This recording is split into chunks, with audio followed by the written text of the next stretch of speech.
निशान के मुताबिक किक शाफ्ट को फिट नहीं करते स्प्रोकेट को, तो फिर ये निशान की वजह से हमारी जो लचक है वो कम भी हो सकती है, ज़्यादा भी हो सकती है। इसीलिए इसके अंदर जो निशान होते हैं उसकी मुकम्मल आपको डिटेल देंगे। शाफ्ट के ऊपर 3 निशान है, 1, 2 और 3, ये 3 निशान है। और जो हमारी ऊपर स्प्रोकेट है इसके ऊपर भी एक निशान है। इसको हमने क्या करना है कि किक शाफ्ट को पकड़ना है और जो इसका निशान। बिस्मिल्लाहिर्रहमानिर्रहीम। अस्सलाम वालेकुम दोस्तों, मेरा नाम है आबिद रज़ाक और आप देख रहे हैं चुनिया बाइक रिपेयरिंग यूट्यूब चैनल। दोस्तों आज की जो वीडियो है वो किक शाफ्ट किस तरह से असम्बल की जाती है, इसकी जो स्प्रोकेट है वो नई किक शाफ्ट में किस तरह से असम्बल की जाती हैं, उसका जो आपको तरीक़ाकार इंशाल्लाह बताएंगे मुकम्मल। और इस किक शाफ्ट को फिटिंग करना बहुत ही आसान है। इसमें सिर्फ 2 लाक होते हैं और 2 वाशलें होती हैं जिसको हमने फ़िटिंग करना होता है। लेकिन इसका जो स्प्रोकेट किक शाफ्ट के साथ एक स्प्रोकेट होती है, इसके ऊपर एक टॉप का निशान होता है। जब हम किक स्प्रिंग को ऊपर लॉक करते हैं तो उधर भी एक निशान होता है। अगर दोनों को बैलेंस रखा जाए तो फिर हमारे जो टाइम है वो काफ़ी ज़्यादा बचत हो जाती है, क्योंकि जब हम किक में जितनी प्ले चाहिए उतनी प्ले खुद ब खुद ही आ जाती है। अगर हम निशान के मुताबिक किक शाफ्ट को फिट नहीं करते स्प्रोकेट को, तो फिर ये निशान की वजह से हमारी जो लचक है वो कम भी हो सकती है, ज़्यादा भी हो सकती है। इसीलिए इसके अंदर जो निशान होते हैं उसकी मुकम्मल आपको डिटेल देंगे। और साथ ही नई किक शाफ्ट है, जो इसका जो पुरानी जो शाफ्ट है इसका जो सामान है, जो स्प्रोकेट है, स्प्रिंग है, वो हम नए में फ़िट करेंगे। तो इसकी मुकम्मल आपको डिटेल देते हैं। चलो वीडियो को शुरू करते हैं, सामान की फ़िटिंग करते हैं। जी तो दोस्तों ये किक शाफ्ट आप देख सकते हैं सेंटर में जो हमने इसको ग्राइंडर के साथ कटाई करके इंजन को डिसअसेंबल किया है। इसके अंदर जो टोटा लगा होता है और टोटा जो इतना कामयाब नहीं होता, ऊपर से स्लिप हो गया। फिर जो इसके कस्टमर हैं हमारे, जो जिनकी बाइक है, उन्होंने ऊपर से इसको वेल्डिंग करवा दिया। तो हमने ऊपर से ही पहले इसको कटाई किया है, उसके बाद हमने सेंटर से भी कटाई किया और उसको बाहर निकाला है। टोटा कामयाब नहीं होता, जिसकी वजह से हमें शाफ्ट जो मुकम्मल वो चेंज करनी पड़ती है। तो सबसे पहले हम इसकी किक स्पिंडल को जो वो डिसअसेंबल करेंगे। सबसे पहले इसके ऊपर एक वाशल होती है जिसको हमने बाहर निकाल लेना है। उसके बाद बारी आती है, इसके ऊपर एक लाक होता है। स्प्रिंग को इस तरह हम पुश करेंगे दोनों तरफ से, तो इस लाक को हमने बाहर निकाल लेना है। ये हमारा लाक है जो वो बाहर आ गया है। इसके ऊपर एक वाशल होती है, कट वाशल इसे कहते हैं। इसके अंदर कट बने होते हैं, ये कट वाशल आ गई। उसके बाद इसका स्प्रिंग आ गया। ये इस तरह से फिटिंग होता है, इस तरह से। तो उसके बाद आते हैं ये टॉप का निशान।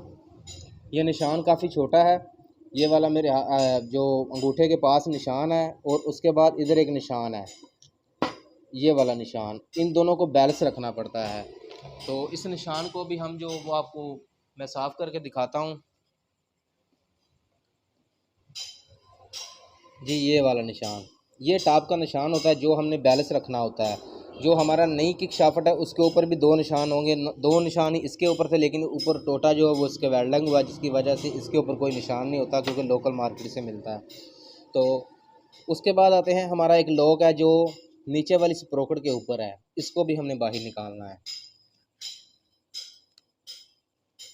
जी तो ये हमारा जो लॉक है,